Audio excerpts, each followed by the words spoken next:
Welcome to the smart community, smart regions, smart towns, and smart cities. It's where we live, work, and play. With smart communities, the future starts today. Big data, smart mobility, emerging trends galore. The Smart Community Podcast is what you're looking for. This episode was brought to you by our sponsors, TPL Connect.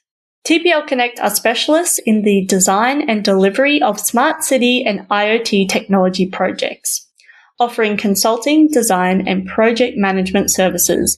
Their strength is their ability to deliver your project vision and not a compromised one. They do this by working with you in the early stages of feasibility to detail your project vision, objectives, requirements, and scope. Then work with you to deliver the project through to completion and handover. Their team take the stress out of designing and delivering technically difficult projects by working on your behalf to deliver the original requirements and objectives of the project. TPL Connect, your project vision delivered.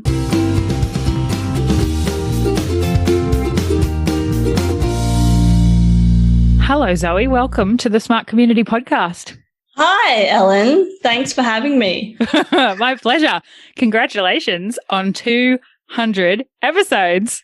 Thanks so much. Oh, it's really weird. Like, I was going to say. It's a big milestone. I know. And you would remember episode 1. I do. And I think it was me talking in episode 1. I think it was. It's a short one. It's a short one. But yeah, can't believe that we've made it to 200 episodes. And we've actually got, 100,000 downloads, but we're over 105. So it's nearly 106 at the moment. So strength to strength. So yeah, thanks to everyone for tuning in is, the important thing. Someone said to me, I was like, 100,000 downloads, whatever. They're like, it's pretty big considering some podcasts, a lot of podcasts, no one listens to at all. Yeah. Yeah. But yes, so thank you for tuning in, everybody, smart community friends. Over the years, it's nearly been 3 years now. Nearly been 3 years. Well, it has actually been 3 years since we were planning it at the cafe over breakfast. Yes. Like a good pair of millennials having our avocado toast. Mm-hmm. And, long black. Yeah, exactly. So it has been 3 years in terms of when we started planning it, not necessarily when it aired, when first episode aired, because the podcast birthday is in February. But it's been 100,000 downloads and we're now to episode 200. And so for episode 200, we are doing another Ask Zoe Anything. So I've got a list of questions here from the community. We won't probably get through them all, but we will definitely revisit some of them in the months ahead. So the first question, Zoe, I think is actually a really interesting one. Came from, or it's a sort of amalgamation of 3 different people's questions. So Rachel Smith, who's been on the podcast, Kylie Nixon, who's been on the podcast, and Susie Gately. And they all asked, what can local libraries do to be more relevant, responsive, involved in promoting and understanding the smart cities philosophy for the benefit of the whole community, which I think is a great question. Yeah, I really love this question too. And I got excited when Susie asked this specific question.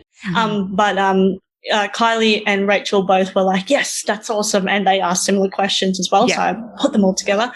But it's such a great question. And it's actually some of the work I've been doing recently in my consulting business side of things, and how we can really, or how I guess the old can become new again, right? And how libraries play such an important part in that inclusivity, particularly of all the different, socioeconomic groups, and how a library is really, I guess, can be, depending on where you are, the real center of a community, and lots of things happen there. I remember my days at actually the school library rather than the public library. And I was never super into books, but they had other things too, right? They had games, they had events, they had, beanbags, which I thought was really cool back in the day. But also these days, libraries can play such an important part. And that's what Susie started her question off with, is how they can play that role. And on a practical sense, it involves a different way of thinking. Like, I know some libraries are already doing this, and that's the thing. I don't want to underplay the work that libraries are already doing in this space. But things about digital literacy and really base level stuff, that's really important. So then people can actually continue to be or function well in our modern society, because so many services are online now. And even if you can go face to face, COVID showed us that, we have to adapt and we have to change, and that those things now are online, or they're being, pushed to be online as well. And I think it's really important for everybody doesn't have to know absolutely everything, but they need to know how and where and what they can access. Yeah. And I think also libraries can play a huge part in that access piece as well, not just to, learning, but also devices. We've got books, but we've also got ebooks. I've just signed up to Toowoomba Library. Audiobooks. On my phone, audiobooks, podcasts, I guess they're free, but most of the time. But yeah, audiobooks, 100%. There's so many resources available out there. And yeah, I've got the Toowoomba Library app on my phone now, and now I am an e-library member. I'm actually I'm not a physical member. Oh, I am, but I'm not an e-member, so I don't need to do that. Yeah, and I think also, like, now that I'm an auntie, I think about the things I could do with my nephew, and spaces that kids can go with their parents and they can learn things. Maybe the parents can learn things, the kids can learn things at the same time. And we want to really start that, I guess, that inclusion in technology, right? And it doesn't necessarily have to be in a library, but we can start these partnerships. So one of the things I've got written down here is libraries partnering with other organizations, how that could look. Because I think for smart communities, it's not just going to be one, organization. And Sean's question, which I haven't got down here, I don't think we'll get to that one specifically, but was about who else was going to be involved. Another question. Sean had several questions, which I love, but yeah, and just who else we're going to, or who else needs to be involved in this space. And so I think for libraries to essentially remain relevant and continue to, I guess, thrive in this space, it is about looking at different ways they could use that space, because that space is so valuable, right? And I think it's really important to tell your story, and I'll say that a few times throughout this episode. It's like, what are libraries doing in this space, and really promoting that. So then people aren't just saying, oh, I wonder what the library's doing. They already know because they've read it, maybe on the website or even on social media or different, getting involved in different things. And even attending conferences and that type of thing when we can, but also online, about this smart city, smart community space, just to continue to learn more, because everyone should be there, right? It's not an exclusive club. Sign up. Not just for the tech guys and the local government, digital officer. Not at all. And I love talking to librarians and people that are working in that space, because they have so much knowledge and so many resources. And so then to get that action and get that practical side of things, I think is really important. And I think it's important to really, I guess, embrace what it means to have those digital services, which we were talking about, the e-members and that type of thing. But also we don't want to lose, all the good stuff that other people are really enjoying, and that what people love about libraries and spaces where they can go, safe spaces for learning. And also that libraries can be such multi-use spaces as well. So we can be a library by day, creative space by night, even, I don't know, a pop-up restaurant or whatever it is.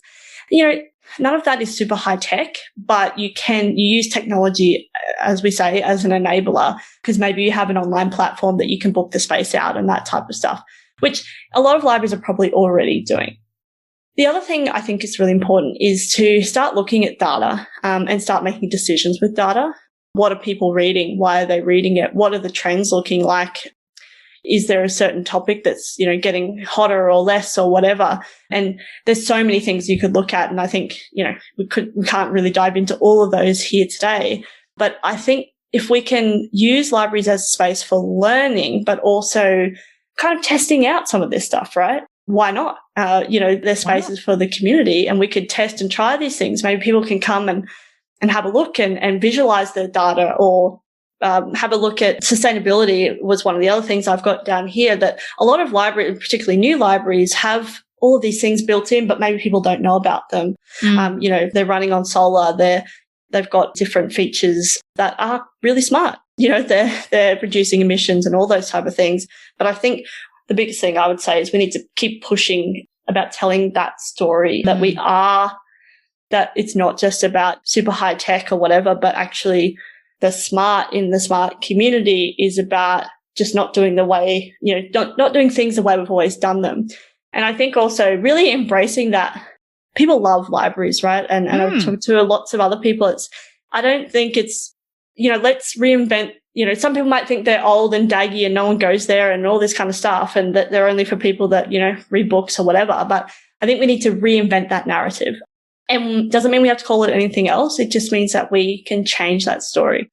So I think that such a great question. And I guess get involved in this smart community conversation. And thanks for this question, because that's really a start, but really telling that story. And I've got partnerships here, and I know I briefly touched on that, but also partnerships with different creatives and artists as well as that tech side of things, universities even. I mean, there's this whole ecosystem in communities that can work together. And yeah, I think really just embracing it as a space for the community rather than, oh, well, we're a library and we do this, but actually that multi-use space and what we're going to do.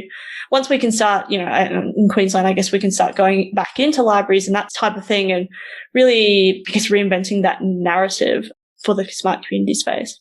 I love that. Okay, well, so we mentioned Sean, and Sean Ordain has been on the podcast as well, and you said he's had lots of questions. The one we're going to answer today is this. So Sean asks, we hear a lot about what local governments and communities should do to be smarter, but what should they stop doing? Very important. Yeah, I really liked this question as well. And Nicole Stevenson, who has also been on the podcast a couple of times, she had a similar question, which was, what doesn't belong in our smart communities? So to answer this question, I actually go to Smart Cities for Dummies. I actually contributed to this chapter, which was the 10 pitfalls of smart communities or something like that. Let me read that. Jonathan Rackenthal's book. Yes. Oh, here we go. Been on the podcast. Who's also been on the podcast. Okay. Chapter 13, 10 smart city pitfalls to avoid. Yeah, I actually contributed to the base and wrote the base of this chapter. So we won't follow this directly, but I've kind of got a whole bunch of things here, so I'm just going to rattle through them.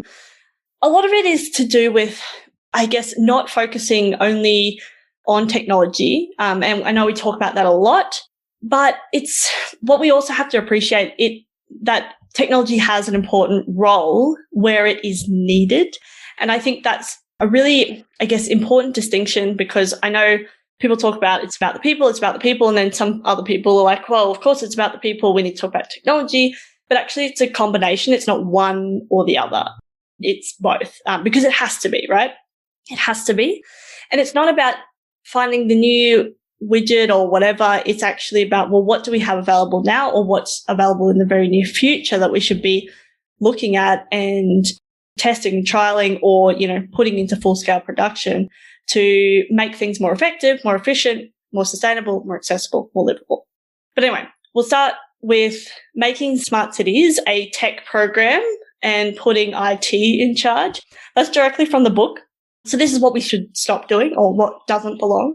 That doesn't mean that IT shouldn't be part of it. They must be part of it. And I'm talking a bit of local governments where you have your, you know, IT department and that type of thing, because you need to be working directly with them, because we do need that solid tech knowledge.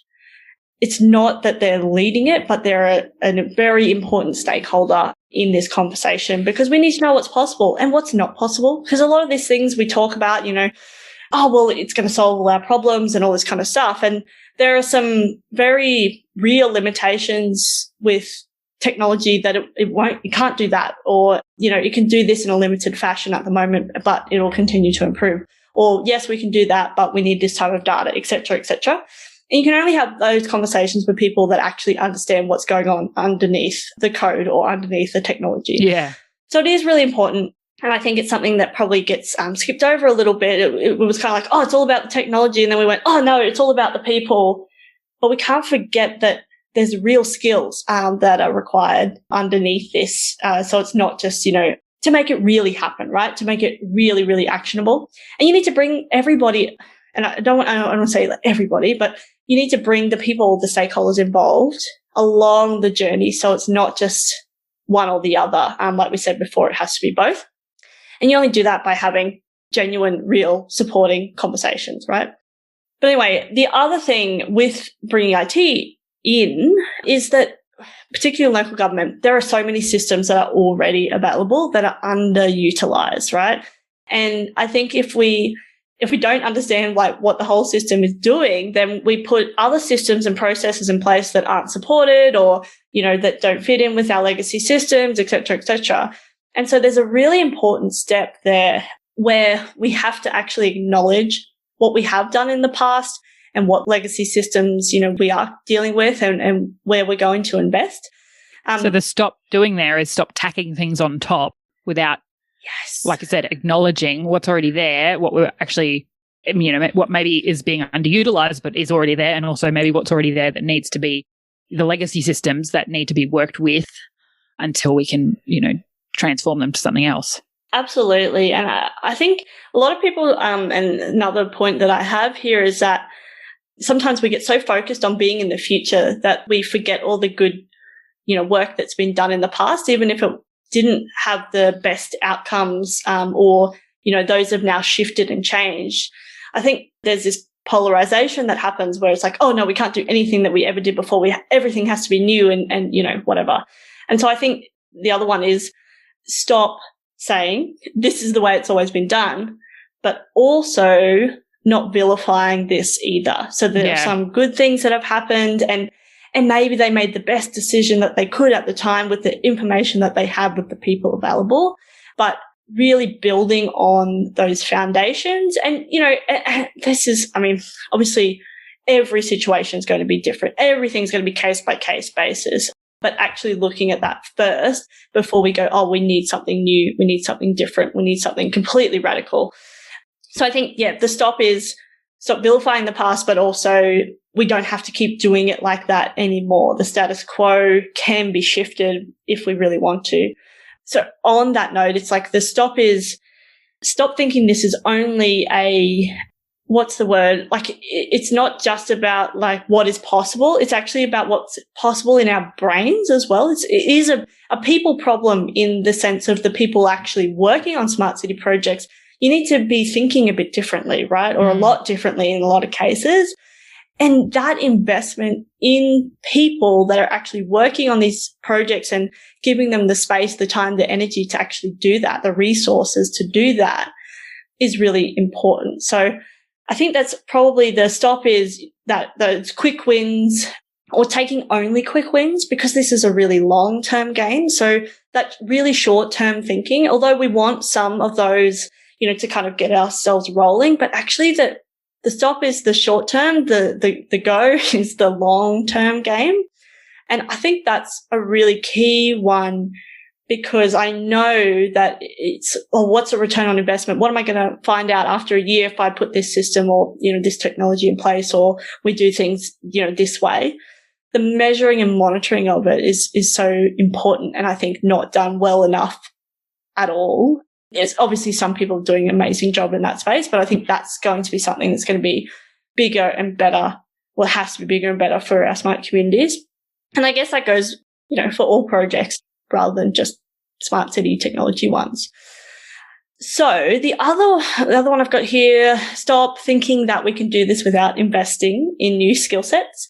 So we touched on that a little bit earlier. So data tech, that they're important skill sets, and I don't think we should underrate those and undervalue those. And so we need more people behind the code, more diverse backgrounds, and not just what people's, cultural backgrounds, but also where they've kind of come from. So regional thinking, we want people that, have lived overseas and have, traveled here, or, they're planning to go back or whatever, or they're from different ways of thinking. Maybe they've come from an arts background. I think that's really important, because if we don't invest in new skill sets, we just get more of the same, which has served us well in some cases in the past, but it's going to shift. It has to shift. It has to change. The more our lives become automated, the more systems become automated, the more decisions are being made by computers, the more humans we need behind those computers, making sure that those biases that we have as a human race are not are not exacerbated, that we can actually function properly in this new world that we're creating and that we continue to create and happening now, where we can actually serve the greater good, I suppose, and have those inclusive communities. Because if we don't have more diversity behind the code, we can't build more diversity in front of the code, in the sense that we can't take in those experiences, those real experiences that people have and that are really important. So that's a passion of mine, if you can't tell. But also that tech and data and coding are really, they're important, and certain people will love that, right? They'll love getting deep into the code and doing these things. But the other ones that need, I guess, focus as well, and maybe even potentially more focus depending on what area it is the curiosity and creativity. And I think we spoke about this on the last podcast that we did like this. Yeah. And I have spoken to it many times. We don't just need people that are only thinking about the technology, but we need people that are thinking more holistically, but also that everyone has their own little part to play and that we can't do absolutely everything ourselves. So something I've learned recently, in particular, working on my master's, some of the things I can kind of do, but do I want to do them forever, or am I the best person to do them? Probably not. Maybe I bring the strategy and then I talk to somebody who's, completely has been studying machine learning, or, that's their jam, to actually really get in there and design new, ways of doing things and that type of stuff. But I can input in the logic. I can input in, well, how do we get this out to the people? I can input in, well, how do we communicate this on an accessible level? So there's all these different things that I can do that my skill set really feeds into. It's not that I can't learn new things, but I think it's about really honing in on what we really love to do and what we can do to contribute. So I think we need to stop thinking that we can do this without investing in new skill sets, but also stop thinking that we can do absolutely everything ourselves and that there's different skill sets that we are going to bring to this conversation, but they all do have a place in our smart communities of the future. And I think... And there's value in that diversity. There's value. There's so much value. And it's the only way I see that we can move forward and actually combat some of the issues that we have in our world today. And I think if we really start to... And there's a question a bit later on around Joy Taylor's question, actually, and maybe we'll jump into that a bit later. Yeah, I was going to do that one next. I'd already thought that would be a good follow-up. Okay, let me just rattle off some tweetable answers, because I have a few more here in this question, but I realize we don't want to take up all the time. But so insufficient support and engagement from stakeholders is a big one. So we need to, I guess, stop under-engaging with our stakeholders, and that there's this new, very... like I often say, a radical level of engagement that will be required in the future, both with the community, but then also other people involved. When we have more partnerships, more collaborations, doing things a bit differently, you can't read the manual. Like, there's no manual on this, right? There's no set standard how you're going to do absolutely everything. So that's really important.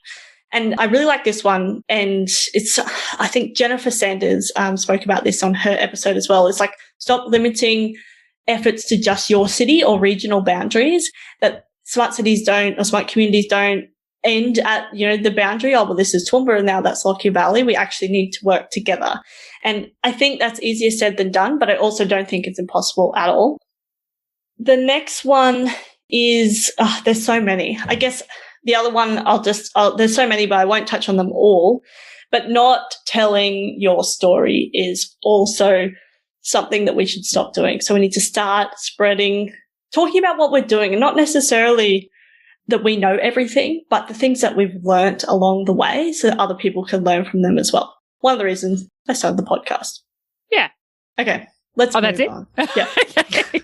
All right, cool. Well, on that topic of diversity and new skill sets, Joy Taylor, who has also been on the podcast, has asked, what do you think we can do now to encourage more girls of all ages to learn the topics and skills required to be well positioned to be the pioneers of the technology and systems and designs that will create smart communities of the future?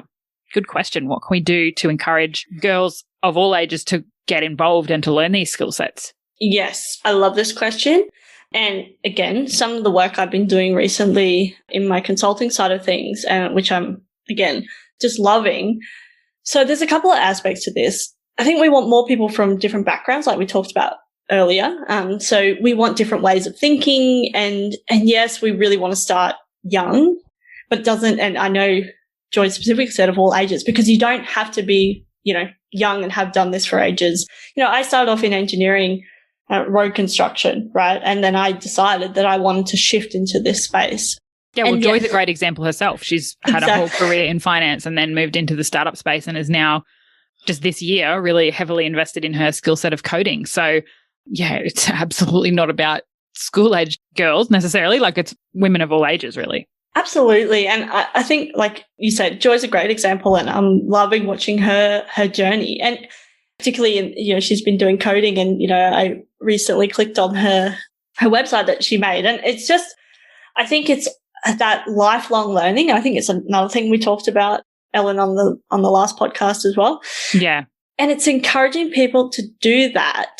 I think it's interesting. So some of the work that I've been doing with the university, actually, one of the biggest, one of the themes, there was many themes, but one of them was confidence, like that their university degree gave them confidence to be able to do something.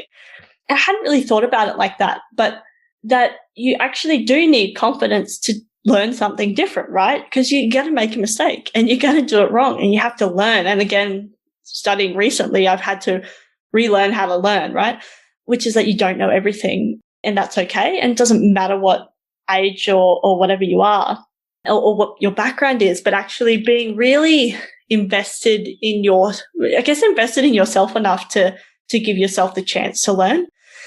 And I think this does go down to the way that we work is changing, and that if we have that more flexibility to work, I should say, in different ways, that we can actually give ourselves time to do this.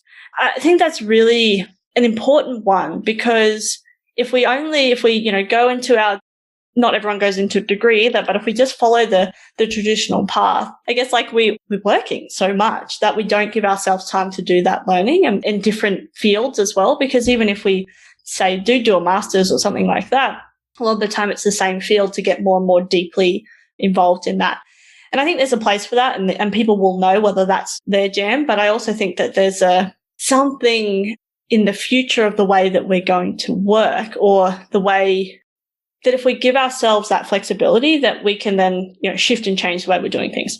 But what we need to change, there's a self thing. So there's self-confidence, there's self-belief that we can actually change and do things differently, and also deciding which way we want to go, that we don't have to be absolutely amazing at everything, but we can actually be amazing at many a thing. And that we can do many a thing these days, which is, I guess, what I was trying to get at, is that we don't have to just do one thing. And particularly when I was growing up, it was like, oh, well, what are you going to be when you grow up? But it's like, well, actually, the question should be, well, what are you interested in? What are you passionate about? What things do you want to be doing when you grow up, or whatever? Because there's so many different things that we can be involved in, and we've got one life, and let's, really, really live it and not just get, I guess, pigeonholed into one thing. But so that's one thing. So on this side of the fence, where we can take control of what we want to do for ourselves, and really instilling that in young people and young girls and people of all different backgrounds as well, really instilling that you can shift and change. But also, I guess there's a part where, and I do say this quite often, that you can't eat passion forever. So there is there's a sense, there's like, you can't do everything for free all of the time. And so really thinking about that business side of things as well, whether you start your own business or whether you work for somebody else, that's really important I didn't figure it out for, a long time, and we're all still figuring it out, but actually realizing that follow your passion and doing all those things is great, but finding what you love and what you can get paid for, and that will change over time, and the amounts will change and that type of thing. but really thinking about those things as well, because we often talk about this, we can't eat passion forever. But then on the other side of things, we have to change the narrative of what science, technology, maths, engineering, what they actually do for the world.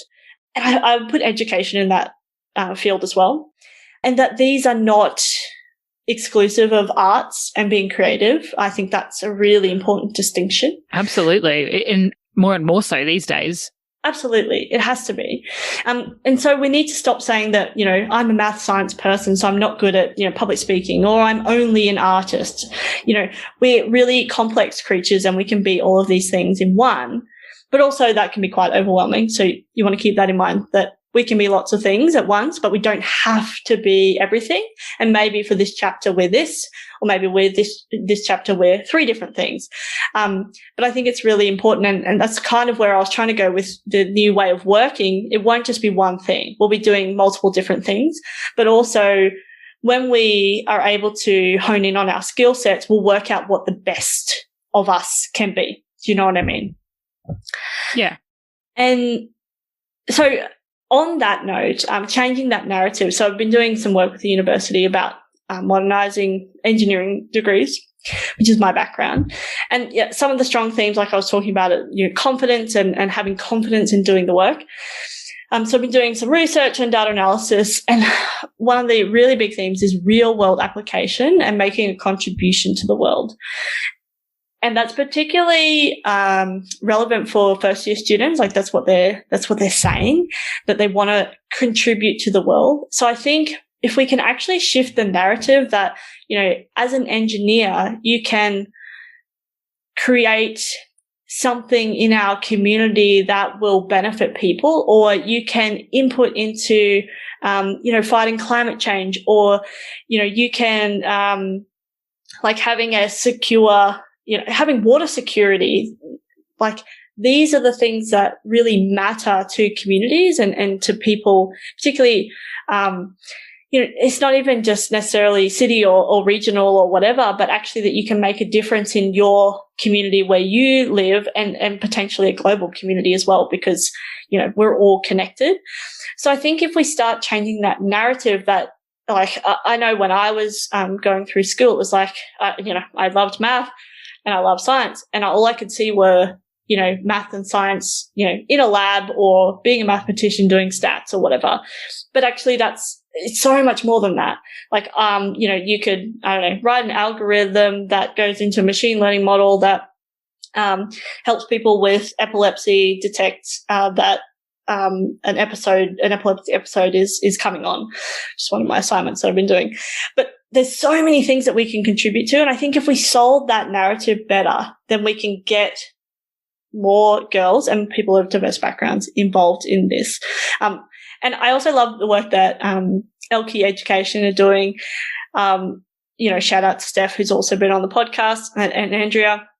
And I think that we really want to, I guess, change the way that we're doing things, but also realize that there's this foundation, like we were talking about earlier, that we can build upon, and there's lots of work happening, but we need to continue to do more and more of it.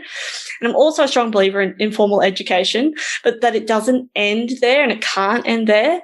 So we're not just learning how to learn, but actually learning for that application side of things. And I think that's a big thing around problem solving. We talk a lot about, solving problems, but solving real world problems that are really complex. If they were easy, then we would have solved them by now, but they continue to shift and change.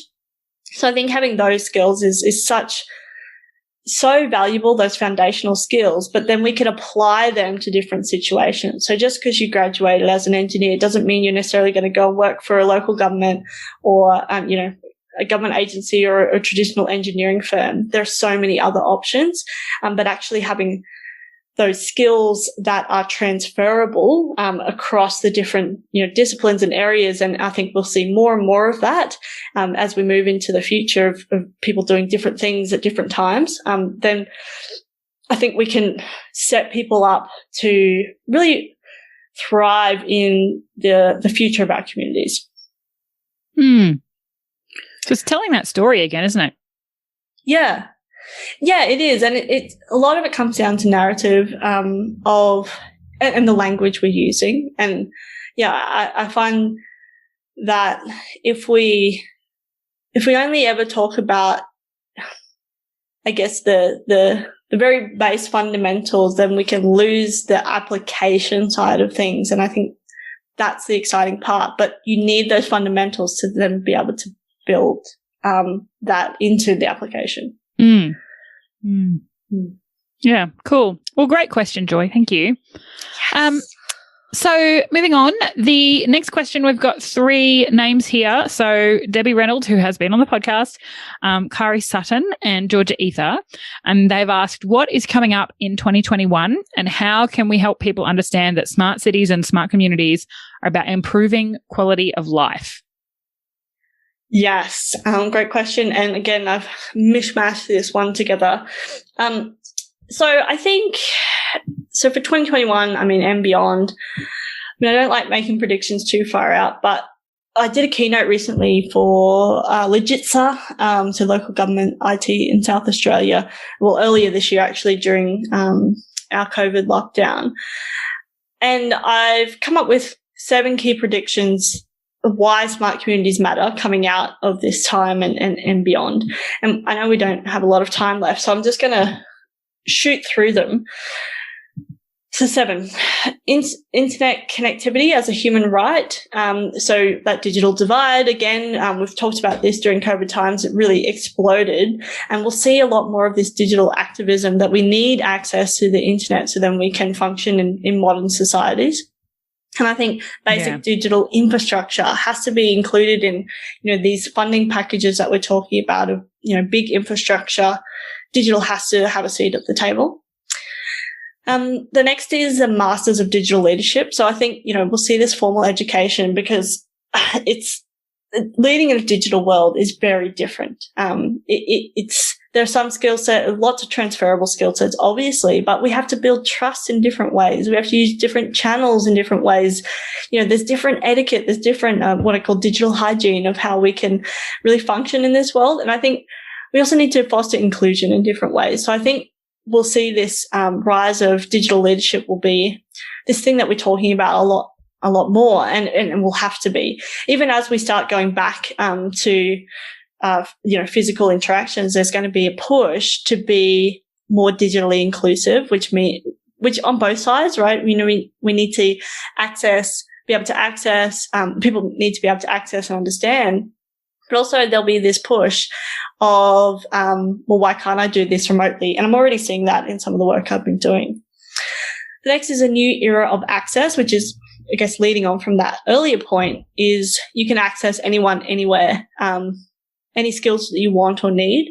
But on the flip side of that, then if you've got a strong internet connection, you can also be accessed anywhere and everywhere. And if you know how to use your device and connect to it, etc. And so I think we're looking at this being normalized, during this time, but then how we can, I guess, foster this in the future. And I think people are, as we come back, we're really craving that, human connection. But how can we, I guess, use digital to be more efficient, more effective? And then really once we have that, we've got the bases on digital, then we can really appreciate that face-to-face interaction a lot more than we did before. So talking about mobility, won't just be physical. It's if we've got the digital literacy and we've got a job that it can be anywhere, that will equal mobility for us. So I think we need to think about mobility as physical and digital. And I think once we move this, there'll be a demand, right, for this more flexible environment, which, we're already talking about before COVID. But now it's going to be a much greater, I guess, demand, but then also the balance, which I guess feeds into how you lead in that world as well, and what should and shouldn't be digital and, physical and those type of things in that hybrid approach moving forward. The next one is a smart life equals a real life. So you and your digital life are no longer separate. And I actually don't think they ever really were these days. But then how do we really, protect this, protect our, our digital footprint. There's so many things that we are doing in this digital world that affect our real lives because it is, one and the same. And I think there's lots of research that needs to be done. There's lots of ways of working that will be different. But also that, digital isn't this thing that we do to take a break from normal life. We actually, right. It's our real life. It is our life. Yeah. It is our life. And I think how do we break from that as well?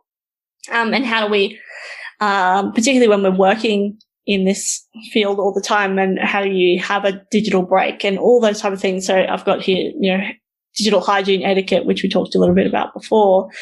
But there's actually a huge difference between being like digitally literate and delivering online and engaging online and being data literate. So there's so many different things and so many different skill sets that we've had to, you and I probably, we remember a time without the internet but we've picked up these things along the way. But how do we do that we have to do that in an accelerated sense when maybe we haven't been in this world the whole time. So I think there's going to be lots more conversation about that and how our digital and physical communities are colliding and that they're just as important as each other.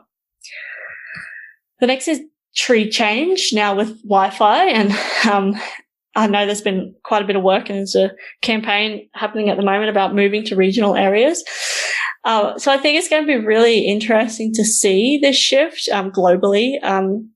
And that will have this, there's this hyper focus on local for quality of life. But then also that connectivity to the outside world, the connectivity, strong internet connection. But can we have our cake and eat it too, essentially, without, still having these inclusive, communities and, spaces that are safe and that we can travel around in. But also have that relaxed lifestyle in our regional area that, nothing's going to change. We don't have traffic, etc. So it's going to be really interesting. And it's not just going to be, a certain demographic. It's not going to be just young people or, mature age people. It's going to be a whole range of things. So what things might need to change to either enable or support or make sure that we, people get the outcomes that they're after. Next is smart becomes boring. So we use smart things to solve boring problems, like making government processes more efficient. As you know, passion of mine. So we use AI and data to make decisions about energy efficiency, mapping out potholes and saving big dollars, essentially. And we see that return on investment. I think we'll start to see that real return on investment, so those benefits, and we can actually start talking about those a bit more, which is really important, right? And also, things like affordable housing, employment, homelessness, climate change, poverty.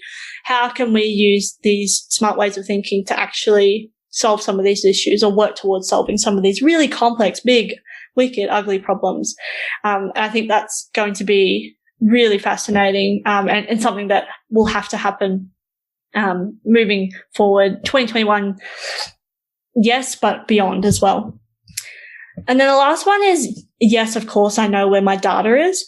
And I think we'll start to ask these hard questions of where our data is as citizens, not just of government, but of the, tech companies, big private organizations, that they're using our data for certain things. We'll see more things happening, enforcement happening in this space all around the world.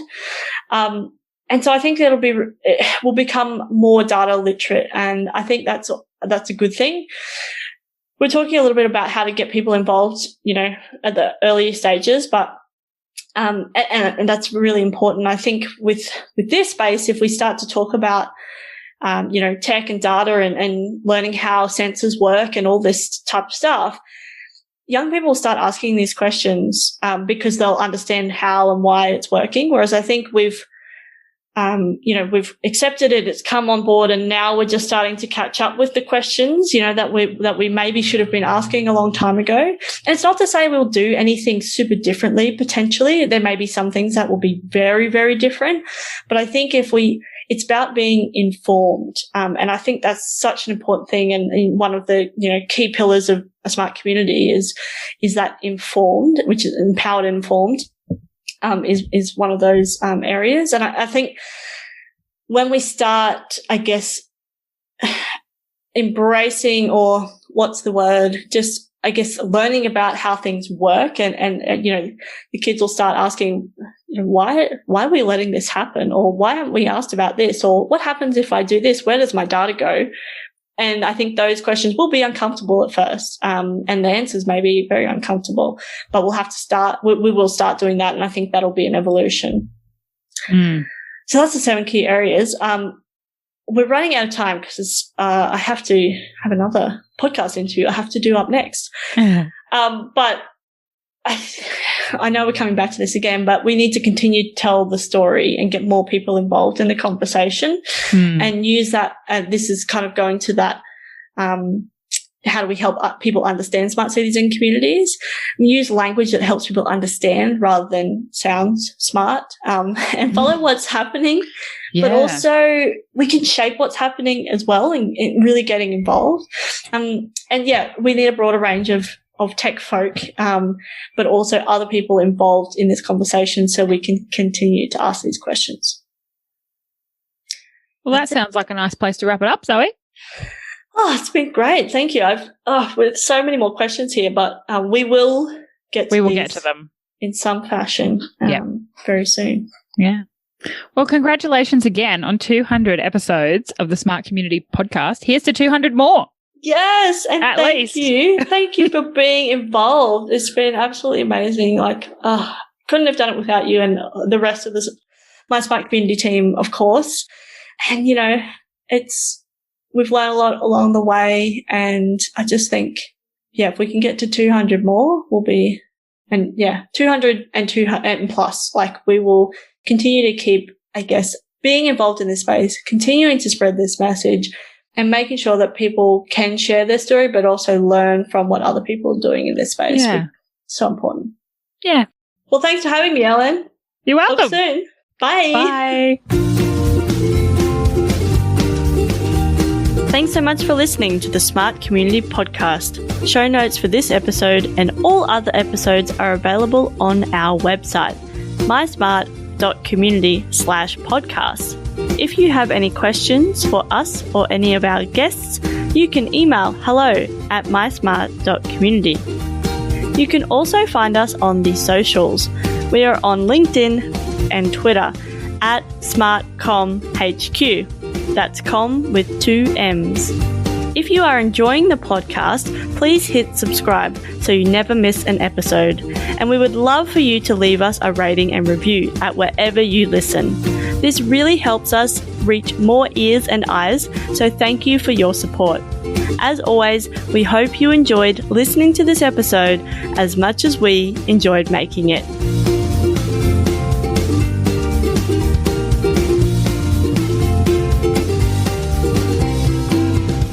The Smart Community Podcast is what you're looking for.